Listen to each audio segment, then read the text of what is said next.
Hello everyone, and welcome to an episode of Delve into the Void / Comic Book Cove. I'm Tom Morris. Jeremy Holder. And Jeremy, something's odd this week. We switched sides. We did. Yes. It's Normally I'm there, normally he's here. Trying to think a little different. Yes. Now, we were going to have a part 2 of the movies that we were going to look for in 2017. Unfortunately, literally, I dropped the ball, as in dropped my hard drive, and it's going to get repaired. Maybe it does, maybe it doesn't. So in the meantime, we're going to cover some game-related goings-on, and the biggest one is...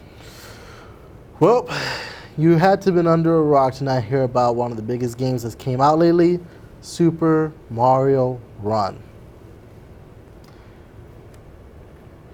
Keep talking. I'm just going to go ahead and start playing a little bit of it. So that's also why we got all this awesome Mario-ness around here, is because, believe it or not, we don't know how this happened, but apparently Nintendo decided to say, you know what, we already, made some of the best games out that's super fun for console. For handheld, we're going to go ahead and tackle mobile. And believe it or not, right now, exclusively on iPhone users. Yes, if you have an iPhone out there, download this game. It's free to download. Right now, as we speak, over 40 million downloads have taken place of this game in less than 4 days. To give you some context on how big that number is, we all know that awesome super phenomenon Pokemon Go. Well, they got 30 million downloads in 2 weeks. 30 million in 2 weeks. And now Super Mario went ahead and got 40 in 4 days. Amazing. So if you have an iPhone out there, Also, we should an say, iPad. yeah, an iPad as well. Yes. If you have any portable Apple device, you are very fortunate to be able to download an extremely fun game right now for free. I believe it's the first 3 levels, right? The first 3 levels The first are 3 levels are free. And then there's a 20-second timer on the Castle 1-4. Yeah. And so obviously, if we're saying the first 3 levels are free, that means you got to pay for something, right? Well, you got to purchase the game. But, when you think of purchasing a Mario game, you're thinking, well, $60 or so for a console. A handheld version would be somewhere around the $40 range. Well, this right here is mobile. So believe it or not, you can have a full-fledged, amazing Mario game for only $9.99. Is that not a steal, man? Why don't you tell me about some of the... We've played this, obviously. And Obviously. Before we went on the air, we played a little bit of Super Mario for the Wii U, New Super Mario Wii U. They're kind of similar, but they're also a little bit different. The levels for Super Mario Run, I like to call them bite-size. They're just small enough. The biggest thing, Super Mario Run, why do they call it a run? Well, if you have a mobile device, you've obviously probably played a runner. Runner games basically are these games where they take away your, your freedom of movement, where it's constantly running. Games that are very unique to this is like Temple Run, Rayman Origins Run, Rayman Run or something. Rayman has a game.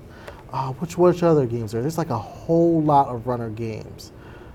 Can't think of them off the top of my head right now. But basically, Mario always keeps running forward. So the only time he doesn't keep running forward is if he goes to some type of like a pause box or, something like that to stop his movement. But really, he keeps going. So the whole purpose of the game is actually to play with really kind of like one hand. So you're really just tapping the screen, which kind of sounds easy. Oh, just tap the screen. This is actually Mario's first parkour game. And for one thing, wrap your mind around this. Mario has been around since the 80s, and we've seen him start running since 1983 for the Mario Bros. Arcade. 1983, okay? That's a long time to see this guy running.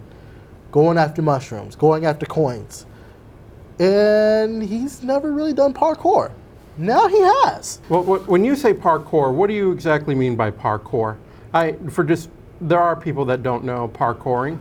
parkouring is kind of like being super, super cool while running and doing some dangerous stuff that I do not suggest anybody who doesn't do parkour do. Like literally, if you don't do parkour in real life, don't do it, don't try it, it's dangerous. But Mario does it with so much style. When you get ready to go to a corner, like a brick, you tap the screen at the bottom and he will like vault over. You know, as he goes to small obstacles, small enemies, he will automatically, as he's running, hop over in a very cool style and fashion. In fact, there's even a mode in the game where you get to, it's called Toad Rally, where you literally just go through the stage trying to pull off as much stylized stuff as possible. That's very true. One of the things I liked about Super Mario Run is the worlds, the music, the graphics, everything was Mario. There was no compromise except for just having it vertical, but it works because of this one thumb. Boom, boom, boom. The coins, when you get the coin sound, the levels, the enemies, the graphics, everything, it felt like Mario. Even the platforming. It really does feel like a Mario platforming. You have him, you have all the enemies that you normally see in a Mario game, Goombas, so on and so forth, and Koopas.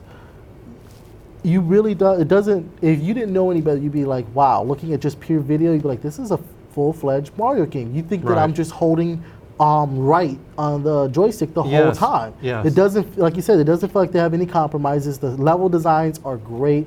They make you think there are multiple pathways. So in other words, the way the level designs are and the way they have the 3 different set of coins that you collect throughout the game, and the way that each time you defeat an enemy, you're leveling up that particular enemy, so that way when you go through Toad Rally, you're getting more coins from them. It just encourages so much replayability. Yeah, I noticed that too, because I've been going through. You get 3 types of special coins. You get I think what color we get, like a pink, purple, and then the black coin. And then they're each placed differently, so you have to do different wall jumps, different vaulting, maybe slide down a hole almost, and then bounce back and forth. And even stage 1, like 1-1, it starts off where the first set of special 5 coins that you get, it's just more like just playing through you can play through the stage and just play like you normally would, but just give a little bit of extra effort. But by the time I got to that third set of coins, right off the bat, I had to do wall jump to wall jump just to get the coin. And you could see the difficulty went up, and all the 3 coins really is not meant to get through on your first try. It's meant to like go over the stage over and over again. That way you find the best route, the fastest route, trying to get there without taking as much damage as possible, just being as cool as possible, vaulting off of cliffs and enemies whenever you can, just make you, that by the time you get to the end and you actually collected those 5 coins at the end, those 5 black coins, you get the biggest sense of accomplishment. I mean, you're just like, wow, all this little hard work I put in trying to perfect this stage and wall jumps, glide, slide, grab the ceiling and go wherever you. When you finally get to that and you get those 5 coins, it's just like you see where there's a lot of effort Nintendo put into making this game. They didn't just go for an easy cash grab. They actually made a legitimate Mario game for iPhone. And iPad. iDevices. iOS. Yes, right now as we speak, it is exclusively for iOS. Now, when they said it's exclusively for iOS, kind of give a hint that sooner or later, our Android friends will be getting Mario. It's a timed exclusive right now. What do you see is going to happen with Nintendo? Because we're going to talk about this another time. Pokemon Go has had some updates, but this is kind of the first flagship Mario game that's been on another platform that isn't Nintendo. History has been made, yes. Right. I mean, like I just mentioned before, Mario's been out since the 80s, since Donkey Kong, and then he had his own game, Mario Bros. So out of all these years, he's been a Nintendo exclusive, and now Nintendo's finally like, remember, like Mario is kind of like. Let me take that back. Before he did Super Mario Brothers, he was on then Atari, everything. But once Nintendo made their own system, Yeah. he did go Nintendo exclusive ever since the That's what I mean, Nintendo. yeah. Yeah. So- Just so we're not confusing anything. Gotcha. So to me, this is big because we see that now Nintendo has went ahead and like leased out Pokemon to Niantic so they can make Pokemon Go. Now Nintendo make their own game, and really, to me, even though this was a full-fledged actual Mario game on mobile, it was more like them testing the waters because they're saying like, you know what, we want to see if there's a crowd. Do people really want Nintendo to branch out not only from their Nintendo consoles such as Wii U to the new Switch that's about to come out to even their portable handhelds like the 3DS? They're like, well, can we make bite-sized games where you can pick up and play and have fun for the 5 minutes that you're waiting in line at Walmart or something, or when you're at home on the couch? Do we see that there's a market there? And I think with 40 million downloads in 4 days, I think they definitely got their answer. And I hope that this is a sign, Nintendo. Bring us more. Like this way, could you imagine like how Mario is one hand tapping? They could easily use the accelerometer on the iPhone and make F-Zero. Where this way you tilt and you are just racing at breakneck speeds. They can make a Donkey Kong runner. I mean, there's so many different avenues. Remember when they made that Link training, the Link boat training, crossbow training? Yes. Yeah. That was like an experiment where they could kind of do little things like this that's like, this is a good idea, but we don't think we can make a full game out of it on like the Wii U/Switch or even make it on the 3DS. Well, let's go ahead and see if this is a good idea on mobile platform. And this is like a whole new avenue where they can make games for more quick, fun play rather than deep, involved games like Pokemon Sun and Moon and, Mario Party and so on and so forth. I agree. I'm looking forward to seeing what new adventures Mario will have on iOS devices. I'm still enjoying Mario Run. I've already got my money's worth just playing it, getting all the different coins, the levels. I do Toad Rally, and I try to customize my little kingdom. It's a lot of fun. I know I'm enjoying it. Jeremy's enjoying it.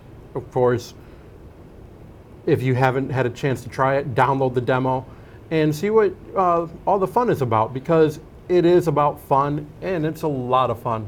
It is. I mean, and if you're thinking about like, there's a lot of people I know, especially with iOS devices, that say, they paid that much money for their phone and their tablet. They're like, I'm not going to put any money in any apps or so on and so forth. So for them, that $9.99 price tag for the full game is like, is it worth it? And in short terms, yes. Yeah. Yes, it is. There's so many, for one thing, for just $9, what you're getting is so many worlds that each one has 3 different variants for collecting those coins and so much replayability. Just going over and over, just defeating enemies in just cool ways is fun. Not only that, but you have multiple characters. Yeah, Super Mario Run has multiple characters. You have Mario, you have Luigi, Peach, Toad, and each one plays completely different. Mario has the ability to Mario's usually like the all-around. He's the all-around guy. Yeah. Luigi has a signature super jump where he jumps higher than everyone else. Peach has her signature float. Toad's signature fast. So it feels exactly like how they would feel. You have the Toad Rally where you're always competing against other people online to impress Toads and pull off as much tricks. So really, when you go replay those stages, you're like, wow, how can I be cooler at running through this stage? Yeah. So there's so much to do in this game. You definitely have, and already they have not one, but 2 actual DLC updates, because one of them was a DLC update that if you link your Nintendo account, you get Toad. The other one, on the other hand, is they have Friendly Race, which you can actually, it's like Toad Rally, but more like, practice mode. So already they have DLC. I hope they continue to make DLC. If they do, and so far all this DLC has been basically free, I think, like additions, Yeah, like additions. I really think that without a doubt, this $9.99 price tag is a steal. They really could have even went $20 and people will still pay for it. But $9.99 is great. Other companies such as Square Enix have done $20 games on App Store. Yeah. And it's a little hard, but then again, look what you're getting with Square Enix. Same thing with Nintendo right now. They're giving you a full-fledged game for only $10. It's not bad. Yeah, play it and enjoy it, have fun. That's all we're going to say, because there's a lot to play. We're going to take a break, and when we come back, we're going to discuss something that's dear to Jeremy's heart, because we haven't seen him in over about a year, a little thing called Pokemon, trading card game. We'll be back in just a moment.